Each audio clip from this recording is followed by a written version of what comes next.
Assalamualaikum warahmatullahi ta'ala wabarakatuh. Bismillahirrahmanirrahim. Ila hadratin nabiyyin mustafa sayyidina Muhammad wa ala alihi wa ashabihi wa azwajihi wa dhurriyyatihi wa ahli baitihi wa barik wa sallim ajma'in. Thumma khususan ila Imam Ghazali, thumma khususan ila Syaikhul Arifin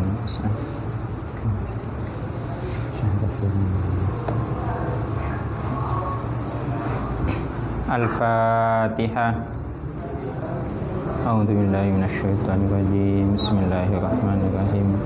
Alhamdulillahirabbil alamin, arrahmanir rahim, maliki yaumiddin. Iyyaka na'budu wa iyyaka nasta'in. Ihdinas siratal mustaqim, siratal ladzina an'amta 'alaihim ghairil maghdubi 'alaihim waladdallin. Amin. Bismillahirrahmanirrahim. Qala al-musannifu rahimahullahu ta'ala fid dharaini. Amin. Adabus siyami. Jadi kita akan menjelaskan tentang etika berpuasa. Karena sekarang kita berada di bulan Ramadan, maka bagaimana sih sebenarnya etika kita di dalam berpuasa? Bismillahirrahmanirrahim. Adabus siyami. Ini adalah penjelasan tentang etika atau tata krama di dalam berpuasa. La yambaghi an taktasira ala shaumi syahri ramadana fatatrukat tijarata bin nawafili wa kasbad darajatil aliyati fil faradisi fatahtasiru. La yambaghi, tidak sepantasnya, antak tasira, apa mencukupkan siapa kamu, ala saumi syahri ramadana, untuk berpuasa bulan Ramadan saja.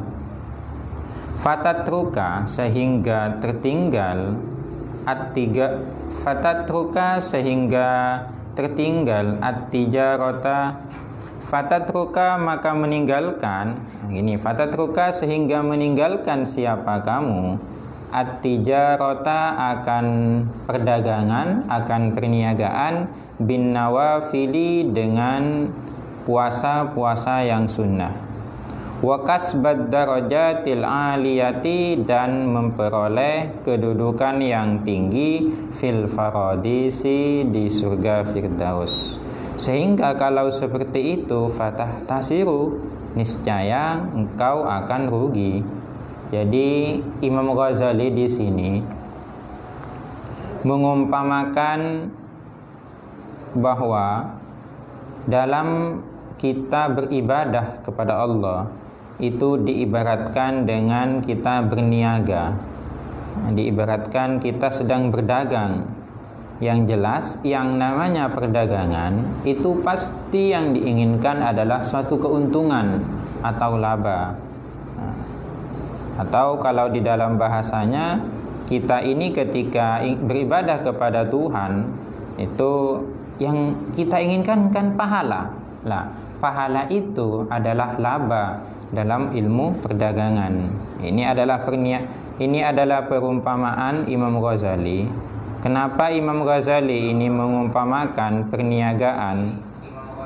Ibadah itu diumpamakan dengan perniagaan agar supaya memudahkan kepada seseorang, karena mayoritas dari seseorang itu lebih senang terhadap berniaga. Jadi menurut beliau, tidak sepantasnya kita itu meninggalkan puasa sunnah. Tidak sepantasnya kita hanya mencukupkan puasa Ramadan saja, sehingga kita tidak melakukan puasa sunnah apapun. Dengan seperti itu, kita maka akan tertinggal dari kedudukan yang tinggi. Kalau ingin mendapatkan kedudukan tinggi, ya jangan hanya mencukupkan puasa Ramadan saja. Masih banyak puasa-puasa sunnah yang sangat dianjurkan. Idza nazarta ila manazilis shaimina kama tanzuru ilal kawakibid durriyati wa hum fi a'la illiyin. Idza nazarta, bila mana engkau memandang, ila manazilis shaimina, akan kedudukan orang-orang yang berpuasa, kama sebagaimana tanzuru engkau memandang ilal kawakibid durriyati, kepada bintang yang berkilauan. Wahum, adapun shaimun itu, fi a'la iliyin, ialah berada pada kedudukan yang tinggi. Jadi kalau kita melihat seperti apa sih kedudukan orang yang berpuasa, kedudukan orang yang berpuasa itu sama seperti bintang yang berkilauan. Bintang yang berkilauan itu kan sangat indah, sangat tinggi. Begitu pula kedudukan orang yang berpuasa, itu sangat tinggi sekali kedudukannya di sisi Tuhan. Oleh karena itu, kita harus sungguh-sungguh di dalam berpuasa. Wal ayyamul fadilatu allati syahidtal akhbara bi syarafiha wa fadliha wa bi jazalatis thawabi fi siyamiha yaumu arafata li ghairil haji wa yaumu asyura wal asharul awwalu min dzil hijjati wal asharul awwalu min muharrami wa rajaba wa sya'bana. Wal ayyamul fadilatu, adapun hari-hari fadilah, allati syahidta, yang engkau menyaksikan, al akhbara, kepada beberapa khabar, bisyarafiha, dengan kemuliaan. Yang dimaksud khabar di sini adalah hadis. Ada beberapa hari yang di dalam hadis itu dijelaskan tentang kemuliaannya, dijelaskan tentang keutamaannya. Bisyarafiha, dengan kemuliaan ayyamul fadilah, wa fadliha, dan keutamaan hari-hari tersebut, wa bi jazalatis thawabi, dan dengan banyaknya pahala. Dijanjikan orang yang berpuasa pada hari-hari tersebut akan mendapatkan banyak pahala, akan mendapatkan kemuliaan pada hari tersebut. Wa bi jazalatis thawabi, dan banyaknya pahala, fi siyamiha, di dalam berpuasa pada hari-hari tersebut. Yaumul Arafata, ini adalah Yaumul Arafata, ini khabar dari ayyamul fadilah. Memang khabarnya agak jauh ya, biasanya khabarnya itu kan dekat. Yaumul Arafata ialah hari di hari Arafah. Nah, hari Arafah itu kapan?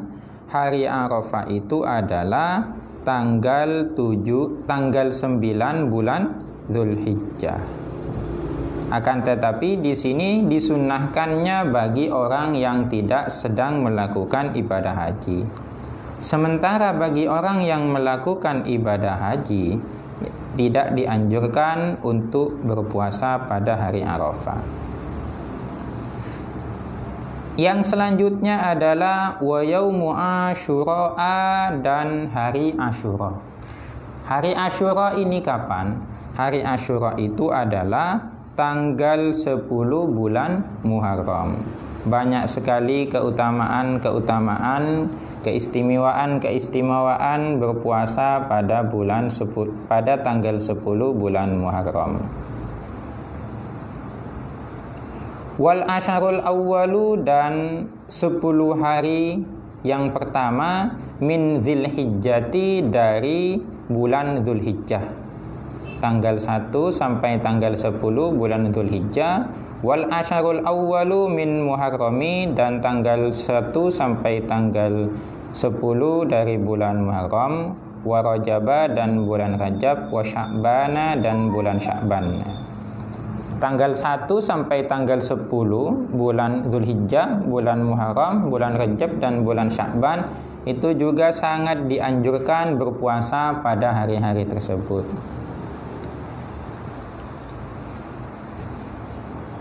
Di dalam hadis dijelaskan nanti di surga.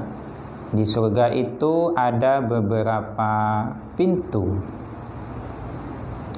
yang mana pintu tersebut hanya dimasuki oleh orang-orang tertentu. Banyak pintu di situ, diantaranya ada yang disebut dengan pintu Rayyan.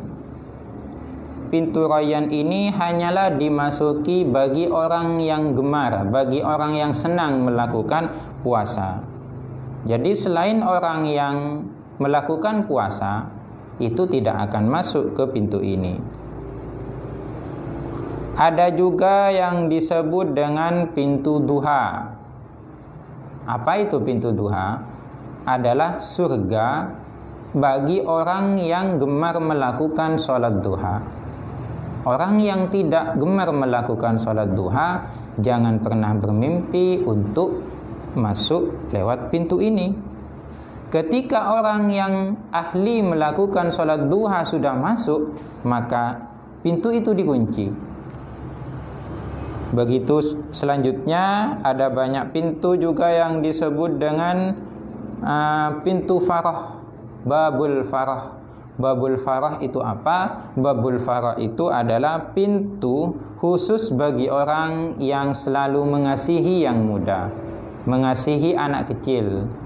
Artinya kalau ada anak kecil itu tidak diguyoni terus, tapi dibuat bahagia. Terlebih lagi orang yang yatim piatu. Yatim piatu atau anak yatim itu seharusnya dan sepatutnya kita kasihani, sering kita santuni, agar supaya nanti ketika di akhirat kita masuk lewat pintu ini. Nah, ketika kita ahli di dalam puasa, kita ahli di dalam duha, kita ahli di dalam menyantuni anak yatim, kita juga ahli menyantuni anak yatim. Maka kita tinggal milih, mau masuk pintu lewat manapun, semua pintu itu terbuka untuk kita. Pertanyaannya, kita siap tidak untuk masuk pintu tersebut? Pasti semua orang bermimpi untuk masuk pintu tersebut. Pasti itu. Saya ingin masuk pintu lewat pintu duha, saya ingin masuk melalui pintu Rayyan. Pasti semuanya menginginkan seperti itu. Saya ingin masuk pintu farah. Akan tetapi yang menjadi pertanyaan, sudah siapkah diri kita untuk masuk melalui pintu itu? Kalau siap, ya gampang saja. Kita cukup menekuni sholat duha, kita cukup menekuni puasa, yang mana tentunya di depan sudah dijelaskan tidak cukup hanya puasa bulan Ramadan saja, akan tetapi harus berpuasa di bulan-bulan yang lain juga. Itu harus dipersiapkan oleh diri kita.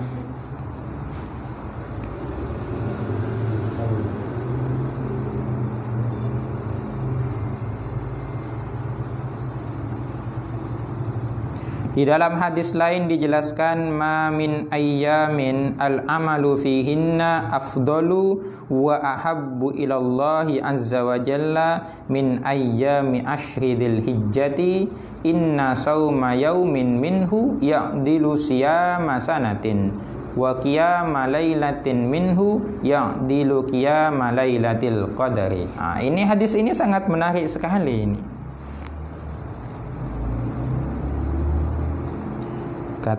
Katanya hadis ini bahwa perbuatan yang paling disukai oleh Allah adalah perbuatan orang yang berpuasa pada bulan tanggal 10, tanggal 1 sampai tanggal 10 bulan Dzulhijjah.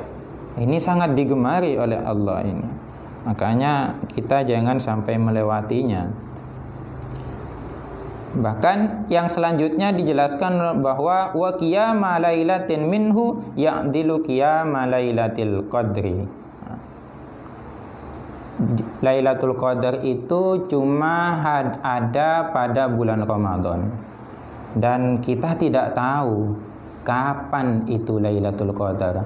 Banyak orang yang memimpikan, saya semoga puasa kali ini saya bisa bertepatan dengan Lailatul Qadar ibadahnya, sehingga puasa ibadah satu malam itu dapat menandingi 1000 alfu lailah, yaitu 10.000 tahun, 1 tahun. Satu ibadah menyaingi 1000 tahun. Itu kan luar biasa ini. Nah, kita kan tidak tahu apakah kita yang puasa Ramadan dari tanggal 1 nantinya akan berakhir sampai tanggal 30 atau sampai tanggal 29. Apakah puasa kita, amal ibadah kita di malam harinya itu akan bertepatan dengan Lailatul Qadar ataukah tidak? Ini kan tidak ada yang tahu. Cuma di dalam beberapa referensi, beberapa literatur Islam itu dijelaskan bahwa malam Lailatul Qadar itu banyak terjadi pada tanggal ganjil pada tanggal 10 di akhir bulan Ramadan, yaitu tanggal 21, tanggal 23, tanggal 25, 27 dan 29. Itu mayoritas terjadi pada tanggal-tanggal tersebut. Dari tanggal-tanggal tersebut ada lagi yang paling lebih diprioritaskan, yaitu pada tanggal 21 dan tanggal 23 bulan Ramadan. Kalau tidak salah nanti malam ini tanggal 23 bulan Ramadan. Ini kita ketepatan ini. Siapa tahu, namanya kita tidak ada yang tahu. Ini kan dirahasiakan. Siapa tahu nanti malam ini benar-benar malam Lailatul Qadar, sehingga kalau nanti malam benar-benar Lailatul Qadar, ya bersyukur.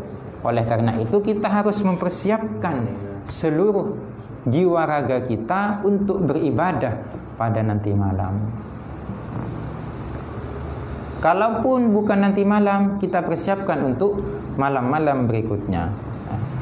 Oke, itu Lailatul Qadar hanya ada pada malam bulan Ramadan. Nah, ada satu ibadah yang pahalanya itu menandingi, yaitu ya'dilu.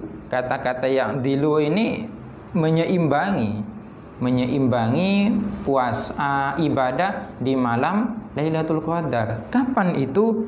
Nah, di hadis di sini dijelaskan wa qiyama lailatin minhu ya'dilu qiyama lailatil qadari, yaitu kita melakukan ibadah pada malam tanggal 1 sampai tanggal 10 bulan Muharram, itu pahalanya sama seperti kita beribadah pada malam Lailatul Qadar, yaitu pahalanya sudah dijanjikan sama seperti 1000 tahun. Luar biasa ini. Makanya kita jangan sampai menyia-nyiakan kesempatan ini, mumpung kita masih diberi kesempatan.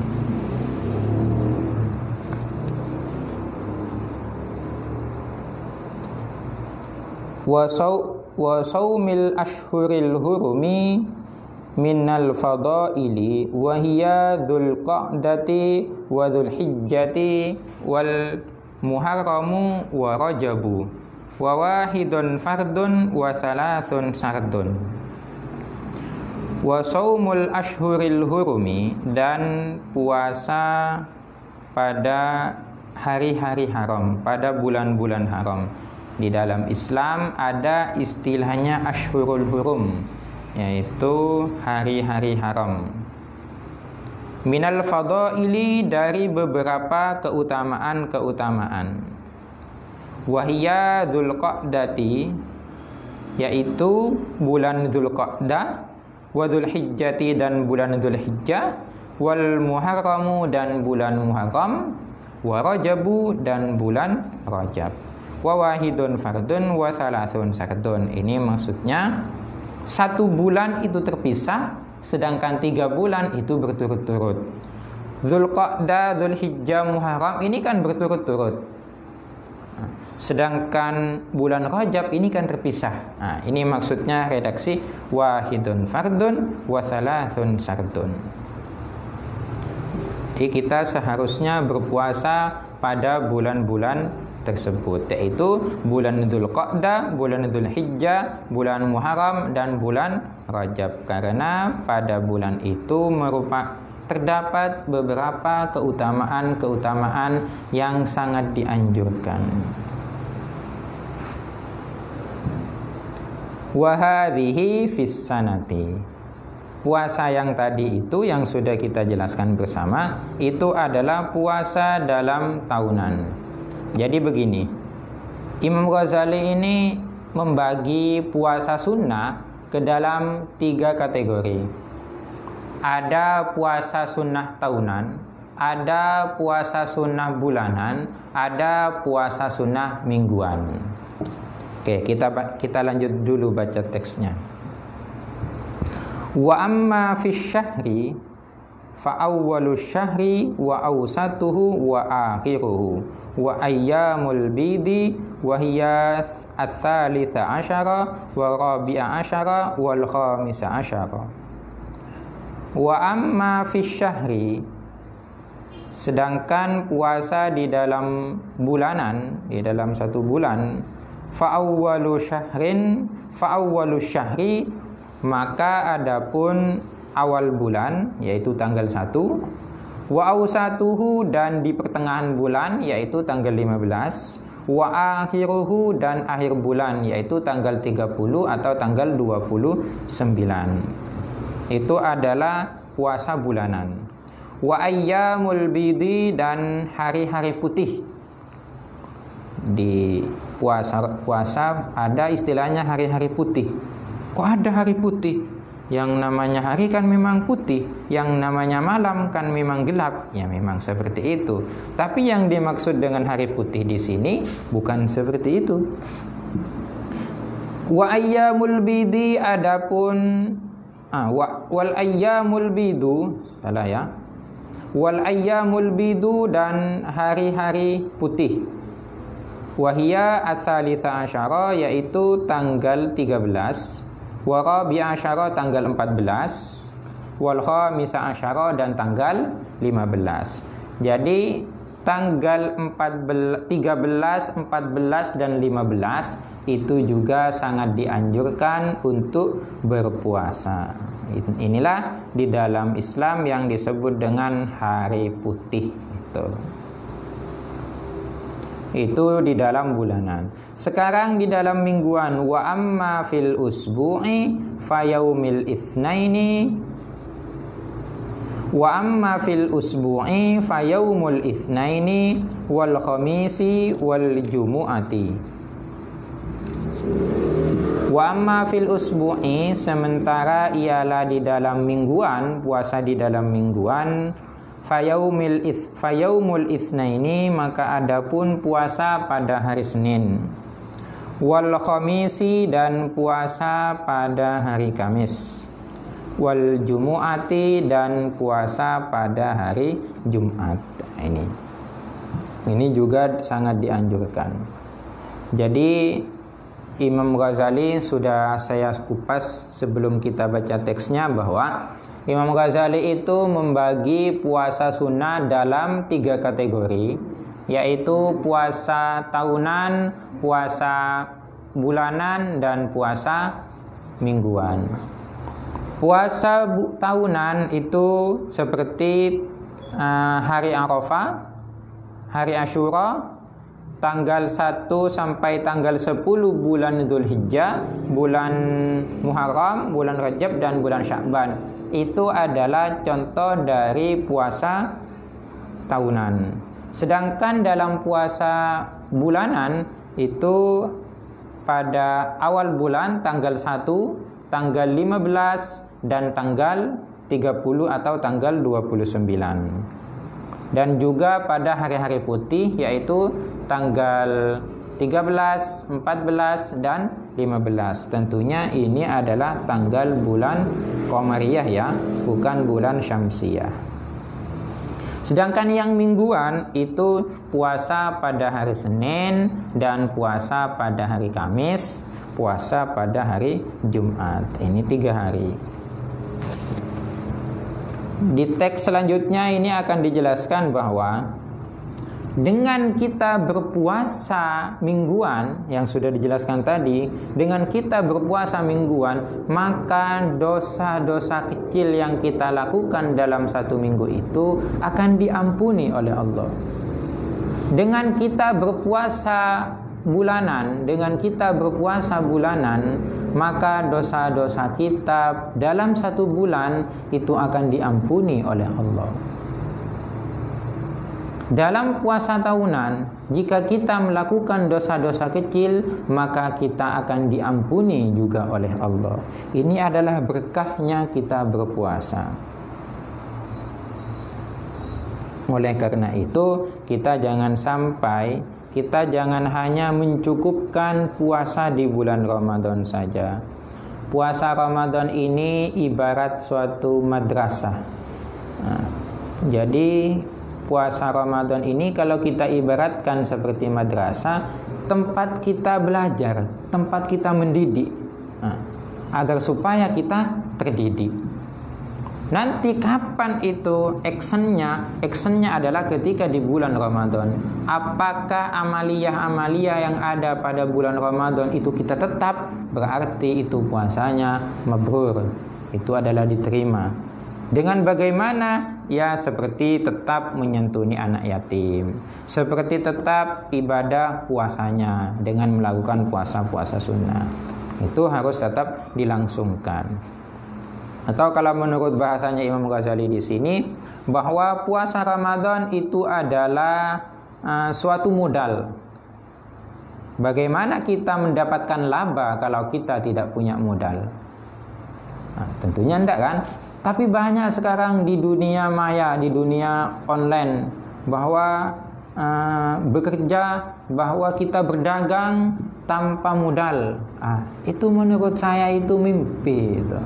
Buktinya kita bisa saja berdagang tanpa modal tapi dapatkan laba. Dengan apa contohnya? Dengan online. Itu online itu kan sudah masuk modal. Kita kalau tidak punya paket data, mana mungkin kita punya bisa berjualan. Paket data itu adalah modal. Oke lah, kita tidak punya paket data, wifi. Apakah wifi itu kita tidak bayar? Wifi itu adalah modal. HP itu juga modal. Berarti tidak ada di dunia ini yang tidak bermodal. Oleh karena itu, menurut Imam Ghazali, modal itu adalah penting untuk mendapatkan laba yang sangat besar. Semakin besar modalnya, maka semakin besar keuntungannya. Semakin sungguh-sungguh kita berpuasa di bulan Ramadan, maka efeknya nanti setelah bulan Ramadan itu akan semakin besar pula. Jadi jangan kita sia-siakan selama puasa bulan Ramadan ini. Fatakfuru dzunubul usbu'i bisaumil itsnaini wal khamisi wal jumu'ati. Fatakfuru lalu menutupi dzunubul usbu'i apa dosa 1 minggu bisaumil itsnaini sebab puasa hari Senin wal khamisi dan hari Kamis wal jumu'ati dan hari Jumat. Seperti yang dijelaskan tadi. Wa takfuru dzunubus syahri bil yaumil awwali minasyahri wal yaumil awsati wal yaumil akhiri wal ayyamil bidi. Wa takfuru dan juga akan menutupi dzunubus syahri apa dosa bulanan, dosa yang dikerjakan dalam 1 bulan. Itu akan tertutupi bil yaumi sebab bil yaumil awwali sebab berpuasa pada hari pertama minasyahri dari bulan, wal yaumil awsati dan hari pertengahan yaitu tanggal 15, wal yaumil akhiri dan hari terakhir yaitu tanggal 30 dan tanggal 29 yang sudah dijelaskan tadi, wal ayyamil bidi dan hari-hari putih. Wa takfuru dzunubus sanati bi siyami hadhil ayyami wal ashhuril madhkurati. Wa tadhkuru dan juga akan gugur, akan menutupi dzunubus sanati apa dosa-dosa dalam satu tahun, bisyami hadhil ayyami dengan berpuasa pada hari-hari yang sudah disebutkan di awal, yaitu puasa hari Arafah, puasa Asyura dan tanggal 1 sampai tanggal 10 Dzulhijjah, Muharram, Rajab dan Sya'ban. Itu sudah dijelaskan tadi ya di depan. Sebenarnya yang penting ini, wala tadhunnu idza sumta annas-sauma huwa tarkut ta'ami wasyarabi wal wiqa'i faqat. Ini harus digarisbawahi. Kalau perlu dibuat banner, ditaruh di pintunya. Wala tadhunnu, jangan pernah menduga. Wala tadhunnu, jangan pernah engkau menduga, idza sumta, manakala engkau berpuasa, annas-sauma, kepada sesungguhnya adapun puasa itu, wa tarkut ta'ami, ialah meninggalkan makan, wasyarabi dan meninggalkan minum, wal wiqa'i dan bersetubuh, fakot saja. Jangan pernah menduga, jangan pernah menghayal bahwa puasa itu hanyalah tidak makan, tidak minum, dan tidak bersetubuh dengan istrinya. Jangan menyangka hanya itu yang disebut dengan puasa.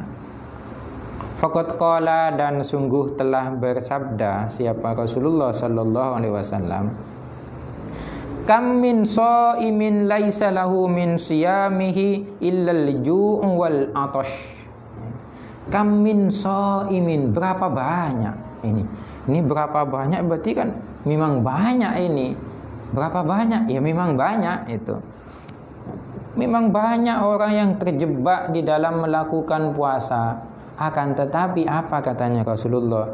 Laisa lahu min siyamihi, dia itu tidak pernah mendapatkan apa-apa dari puasanya, illal ju' wal atash, kecuali hanyalah rasa lapar dan rasa haus. Itu kan sangat miris sekali ya. Kita selama siang penuh kita tidak makan, tidak minum, dan juga tidak bersetubuh dengan istri, tapi kita tidak mendapatkan pahala apa-apa. Yang kita rasakan hanyalah rasa capek, hanyalah rasa haus, hanyalah rasa lapar, tapi kita tidak dapat apa-apa. Kok bisa seperti itu? Kita simak selanjutnya. Bal tamamus saumi bikaffil jawarihi kulliha amma yakrahullahu ta'ala. Ini bal tamamus saumi, bahkan tamamus saumi, bal akan tetapi tamamus saumi, adapun kesempurnaan puasa, bikaffil jawarihi, ialah menahan seluruh anggota tubuh kita, kulliha, semuanya. Semua anggota tubuh kita itu kita tahan. Kita tahan dari apa? Amma, dari sesuatu, yakrahu, yang tidak menyenangi Allahu, siapa? Allah Ta'ala. Seluruh anggota tubuh kita tahan dari segala hal yang tidak disenangi oleh Allah. Contohnya apa? Contohnya mata kita jangan sampai melihat hal maksiat. Jangan sampai. Kalau laki-laki jangan sampai melihat perempuan yang bukan mahramnya, apalagi dengan pandangan syahwat. Itu jangan. Kalau seperti itu, ya kita hanyalah puasa saja. Kita hanya dapat capek, kita hanya dapat lapar, hanya dapat haus. Pahalanya no, tidak dapat apa-apa kita. Nah, ini maksudnya hadis tadi. Kam min shaimin laisa lahu min siyamihi illa al-ju' wal 'atash. Banyak sekali orang yang berpuasa tidak mendapatkan apa-apa, kecuali yang didapat cuma rasa lapar dan rasa haus. Kita jangan seperti itu, rugi. Kalau kita yang didapat hanyalah lapar dan haus, ya rugi. Mending kita gunakan untuk ngaji, kita gunakan untuk belajar, kita gunakan untuk ziarah kepada para alim ulama. Itu kita gunakan untuk menyantuni anak yatim. Itu akan bernilai ibadah yang sangat luar biasa. Bal yambaghi an tahfadzal aina anin nadari ilal makarihi. Nah, ini selanjutnya. Bal yambaghi, akan tetapi sepantasnya, seharusnya. Apa yang seharusnya? Antahfadho, apa menjaga siapa engkau, al-aina, kepada penglihatan kalian. Menjaga dari apa? Anin nadri ilal makarihi, dari memandang hal-hal yang dilarang oleh agama. Wal lisana anin nutqi bima la yu'nihi, dan juga sepantasnya lisan kita itu dicegah dari berbicara yang tidak manfaat. Ya, kalau tidak manfaat, tidak ada gunanya, ya ndak usahlah.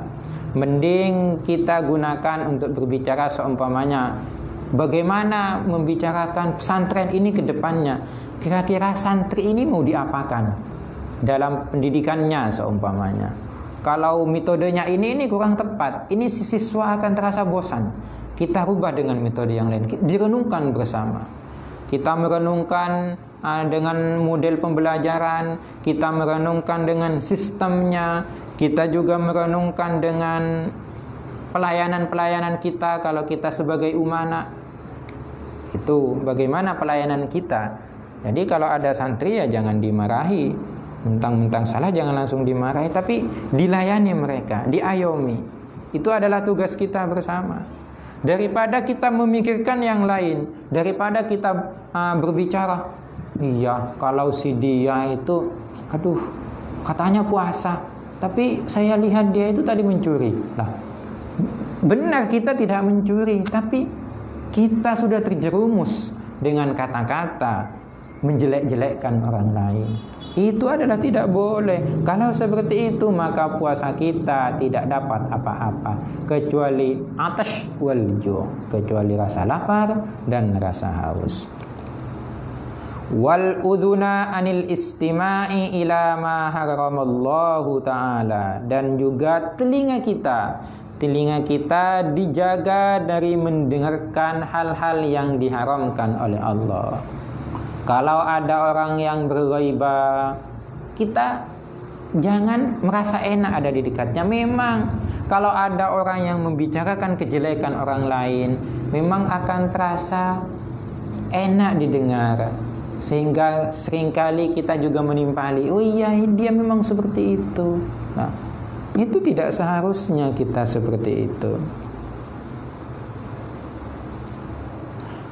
Fa innal mustami'a syarikun dil qaili wa huwa ahadul murtabaini. Fa innal mustami'a, sesungguhnya adapun orang yang mendengar, syarikun ialah mitra, lil qaili bagi orang yang berbicara, wa huwa adapun mustami' ahadul murtabaini ialah salah satu dari orang yang berghaibah. Jadi kita masuk. Orang itu tidak akan mengghaibah orang lain kalau tidak ada yang mendengarkan. Tidak mungkin orang membicarakan kejelekan orang lain kemudian dia bicara sendiri, kan tidak mungkin. Kalau seperti itu maka agak kurang normal sedikit. Nah, sehingga dikatakan ghaibah kalau ada yang berbicara dengan temannya, dia itu membicarakan hal-hal kejelekan orang lain. Lebih baik kebaikannya saja yang kita ceritakan. Jadi bagaimana kalau kita ada orang lain yang membicarakan tentang kejelekan orang lain, kita sebaiknya menghindar. Sudah, pergi saja. Ini bukan tempat yang baik berarti di sini. Kita pergi saja. Wa kadzalika takuffu jami'al jawarihi kama takufful batna wal farja.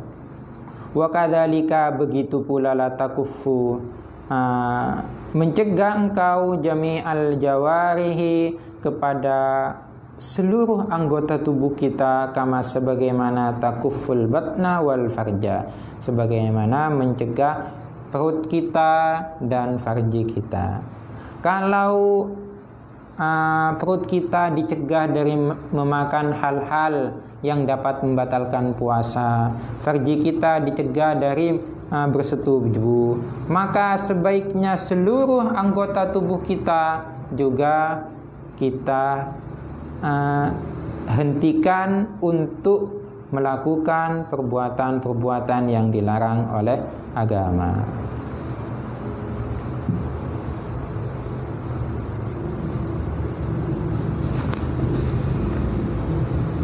Sampai titik ya. Ini ada hadis bagus, ini hadisnya.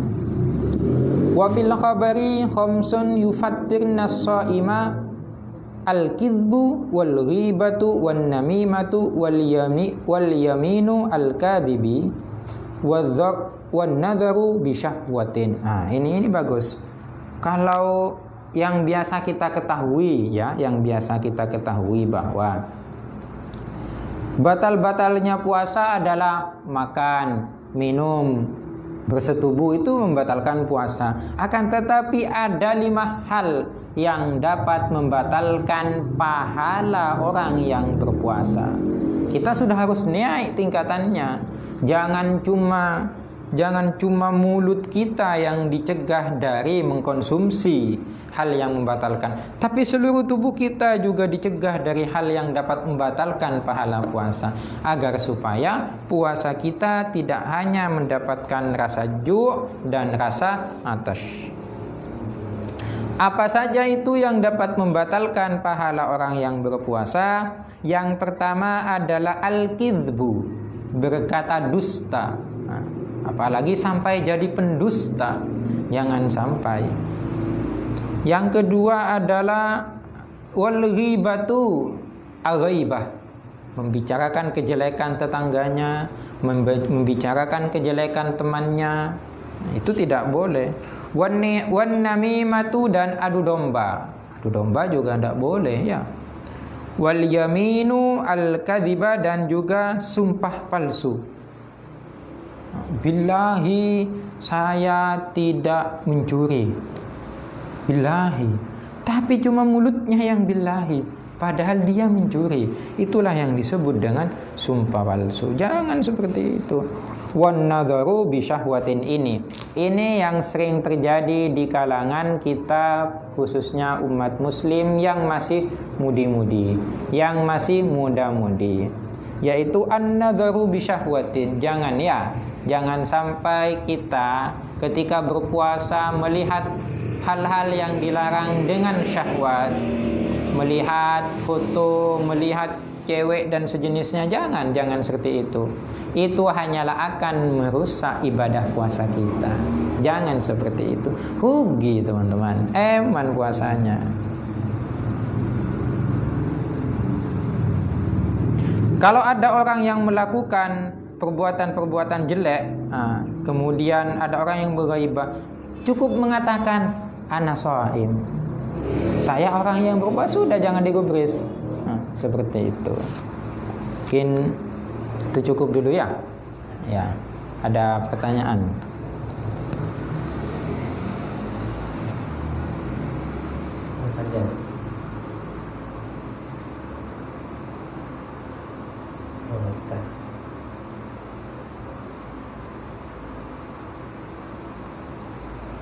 Oh iya.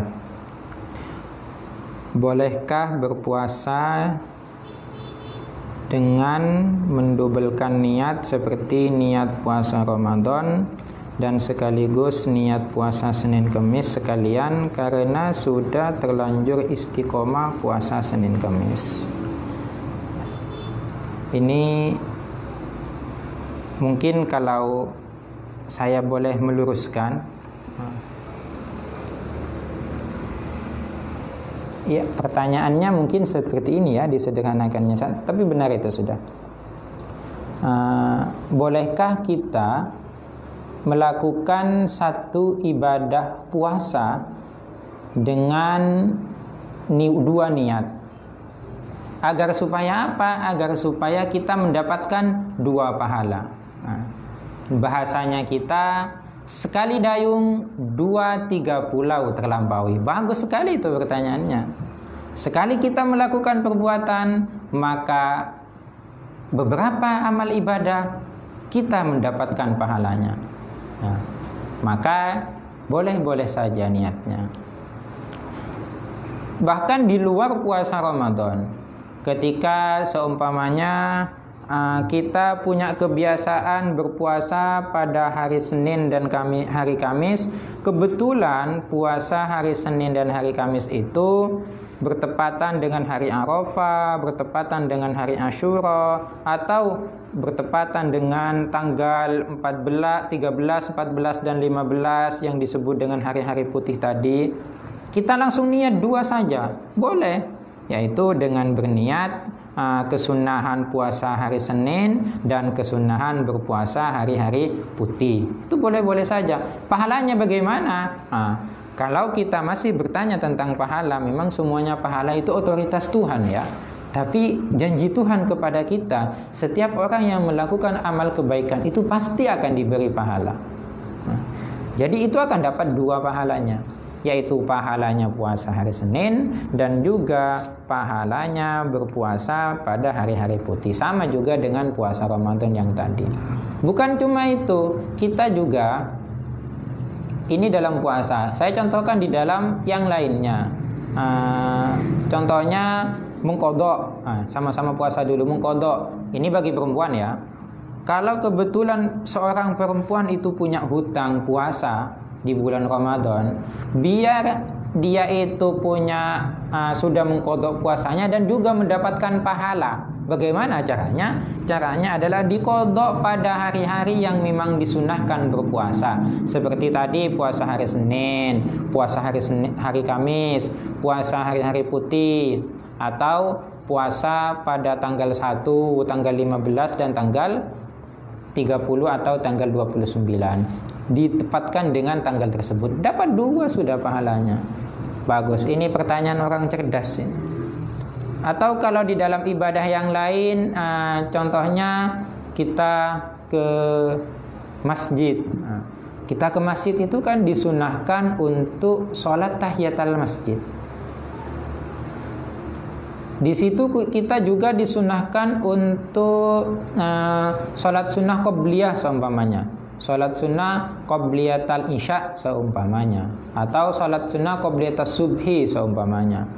Apakah kita mau melakukan kedua-duanya, sholat sunnah qobliyah subuh kemudian sholat tahiyatul masjid, atau tahiyatul masjid dulu baru sholat sunnah qobliyah? Tidak perlu, itu biar kita tidak capek. Ini sudah diberi kesempatan kita. Kita cukup berniat di dalam hati kita, berniat untuk sholat sunnah qobliyatas subhi misalnya, sekaligus niat untuk sholat tahiyatul masjid. Sudah dapat dua di situ pahalanya, sholat sunnah qobliyah dan sholat sunnah tahiyatul masjid. Itu bagus pertanyaannya itu. Itu adalah pertanyaan orang yang mau bermodal sedikit tapi labanya banyak. Kan memang seperti itu ya. Itu adalah ciri-ciri orang yang bermodal, ciri-ciri orang yang berniaga. Ini jangan-jangan yang bertanya ini ahli dalam perniagaan ini. Teori ekonominya ini luar biasa ini, teori ekonominya. Ya. Sudah. Semoga bermanfaat.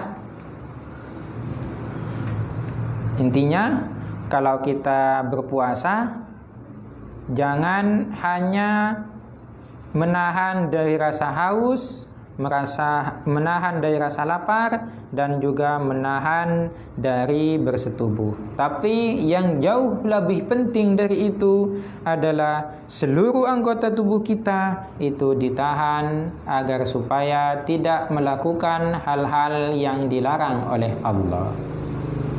Terima kasih, semoga manfaat. Billahi taufiq wal hidayah. Assalamualaikum warahmatullahi wabarakatuh.